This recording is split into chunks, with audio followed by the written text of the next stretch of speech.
Ahora vamos a conectarnos en vivo con alguien que ha sido testigo, también experimentado en carne propia lo que está viviendo el pueblo de Israel en esos momentos. Él es historiador y también estudia en Jerusalén para Rabino.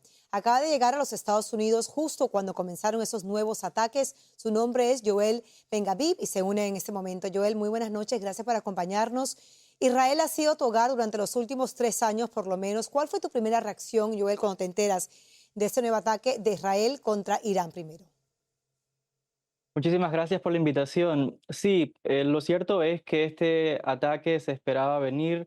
Nosotros ya sabíamos de que las indicaciones eran de que se podía escalar el conflicto. Lo que yo no pensaba era que iba a suceder justo ahora, tan de repente, y justo días antes, cuando yo salí rumbo a los Estados Unidos, quiere decir que un poco más y estuviera ahora mismo atrapado sin poder salir en medio de un conflicto tan grande. Cuando ahora ves las imágenes, ves las consecuencias, la cifra de muertos, ya se han registrado 224 por parte de Irán, 24 por lado de Israel. ¿Cómo fue tu reacción emotivamente también y emocionalmente, ¿no? Ver lo que prácticamente, como mencionas tú, por solamente unas horas, no te afectó a ti directamente.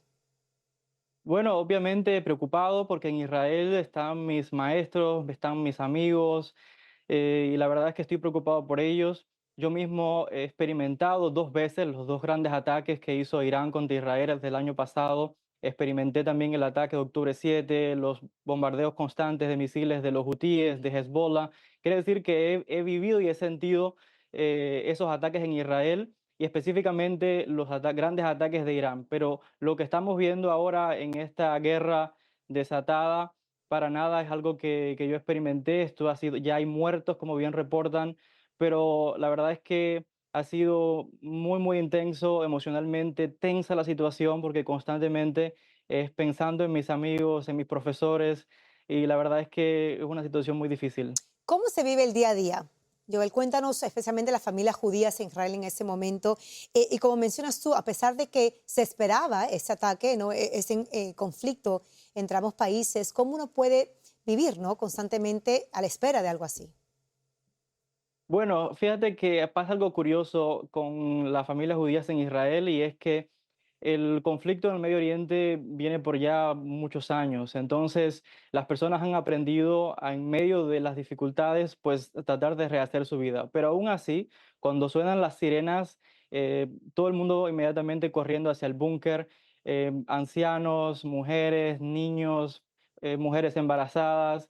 Y la situación es que eso sucede a cualquier hora. Yo recuerdo perfectamente que cuando el ataque del año pasado, los dos grandes ataques de Irán, mayormente los ataques eran en la noche, a veces a la 1, 2 de la madrugada. Con los hutíes, a veces en la mañana, a veces al mediodía. Quiere decir que es constantemente de una guerra psicológica también, porque no sabes cuándo van a atacar y cuando suenan las alarmas, tienes que correr donde te atrapen. Muchas veces yo estaba en la escuela, otras veces en mi apartamento, pero otras veces me topó que hubo misiles justo mientras yo estaba por la calle. Entonces la situación realmente es que es de incertidumbre. Cuando hay alarmas de misiles, tienes que buscar refugio, realmente es inesperado. Joel, tú estabas, como mencionas, en Israel durante esos ataques en el mes de octubre. ¿Hay planes? Cuéntanos un poquito de tu historia. ¿Cómo termina un cubano, correcto, no eres cubano, que vives ahora en Tampa, pero también llevas ya más de 3 años en Israel? O sea, ¿cuáles son los planes ahora? ¿Vas a regresar? ¿Y qué te llevó inicialmente a Israel?